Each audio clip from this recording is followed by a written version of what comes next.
बिस्मिल्लाहिर्रहमानिर्रहीम। हज़रत मोहम्मद सल्लल्लाहु अलैहि वसल्लम के पिता अब्दुल्ला का वाक़या। अब्दुल्ला की माँ का नाम फ़ातिमा था और वह अमर बिन आयस बिन इमरान बिन मुर्रा की बेटी थी। अब्दुल मुत्तलिब की औलाद में अब्दुल्ला सबसे ज़्यादा खूबसूरत, पाकदामन और चहेते थे और ज़बी कहलाते थे। ज़बी कहलाने की वजह यह थी कि जब अब्दुल मुत्तलिब के लड़कों की तादाद पूरे 10 हो गई और वो बचाव करने के योग्य हो गई तो अब्दुल मुत्तलिब ने उन्हें अपनी मन्नत बता दी। सबने बात मान ली।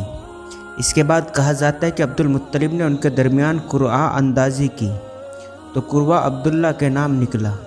वह सबसे प्यारे थे, इसलिए अब्दुल मुत्तलिब ने कहा कि ए अल्लाह, वह या 100 ऊँट। फिर उनके और ऊँटों के दरमियान कुरआ अंदाज़ी की गई तो कुरआ 100 ऊँटों पर निकल आया। कहा जाता है कि अब्दुल मुत्तलिब ने नसीब के तीरों पर इन सब के नाम लिखे और हुबुल के निगरों के हवाले किए।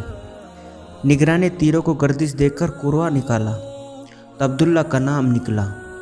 अब्दुल मुत्तलिब ने अब्दुल्ला का हाथ पकड़ा, छुरी ली और ज़िबा करने के लिए खाना काबा के पास ले गए। लेकिन कुरैश और ख़ास तौर से अब्दुल्ला के ननिहान वाले बनु मज़ूम और अब्दुल्ला के भाई अबू तालिब आड़े आए। अब्दुल मुत्तलिब ने कहा, तब मैं अपनी मन्नत का क्या करूं? उन्होंने मशवरा दिया कि वह किसी अरफा के पास जाकर हल मालूम कर ले।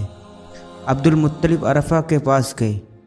उसने कहा कि अब्दुल्ला और 10 ऊँटों के दरमियान कुरआ डाला और अब्दुल्ला का नाम कुरआ निकला तो 10 ऊँट और बढ़ा दे। इस तरह ऊँट बढ़ाते जाए और कुरआ निकालते जाएं, यहाँ तक कि अल्लाह राज़ी हो जाए। फिर ऊँटों के नाम कुरआ निकल आया तो उन्हें ज़िबा कर दे। अब्दुल मुत्तलिब ने वापस आकर अब्दुल्ला और 10 ऊँटों के बीच कुरआ डाला, मगर कुरआ अब्दुल्ला के नाम निकला। इसके बाद वह 10-10 ऊँट बढ़ाते गए और कुरआ डालते गए, मगर कुरआ अब्दुल्ला के नाम ही निकलता रहा। जब 100 ऊँट पूरे हो गए तो कुरआ ऊँटों के नाम निकला। अब अब्दुल मुत्तलिब ने उन्हें अब्दुल्ला के बदले ज़िबा कर दिया और यहीं छोड़ दिया। किसी इंसान या दरिंदे के लिए कोई रुकावट न थी। इस घटना से पहले कुरैश और अरब में खून बहा। दियत की मात्रा 10 ऊँट थी, पर इस वाक़े के बाद 100 कर दी गई। इस्लाम ने भी इस मात्रा को बाकी रखा। नबी सल्लल्लाहु अलैहि वसल्लम से आपका यह इरशाद रिवायत किया जाता है, मैं 2 जबी की औलाद हूँ, एक हज़रत इस्माइल अलैहिस्सलाम, दूसरे आपके पिता अब्दुल्ला।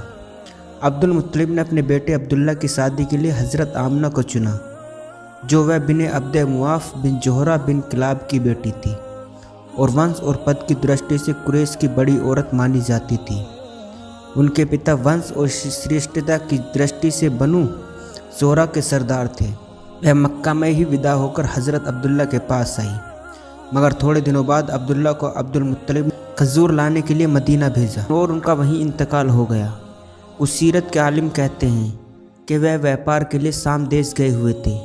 कुरैश के काफिल के साथ वापस आते हुए बीमार होकर मदीने उतरे और इंतकाल हो गया। नाउगा ज़ादी के मकान में दफन किए गए।